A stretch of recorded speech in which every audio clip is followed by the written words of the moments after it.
Formal nang iniutos ng International Criminal Court o ICC Pre-Trial Chamber 1 kagabi.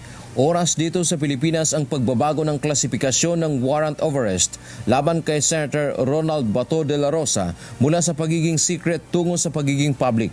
Ang nasabing warrant ay orihinal na inisyu noong November 6, 2025 ngunit pinanatiling confidential o under seal sa loob ng ilang buwan bilang pagtugon sa hiling ng prosekusyon.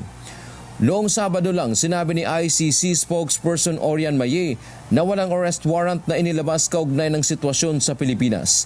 Ayon sa mga dokumento ng korte, naging basehan ng paunang paglilihim ang matinding panganib sa kaligtasan ng mga biktima at mga saksi.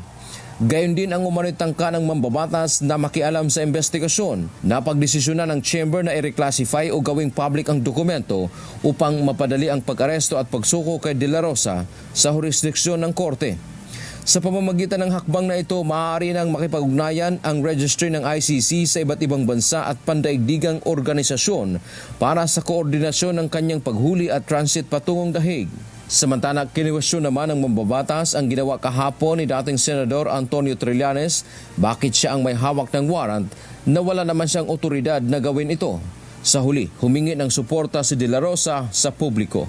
Sana, suportahan ninyo ako mga kaibigan, suportahan niyo kami. I am doing this not for myself, but for the sake of our country. Pilipinas nang nakataya dito. Soberenya ng Pilipinas ang nakataya dito, kinabukasan ng ating bansa. Sana suportahan ninyo kami sa aming pagkikibaka dito dahil hindi po ito biro. Dante Amento, humahataw sa balita ngayon.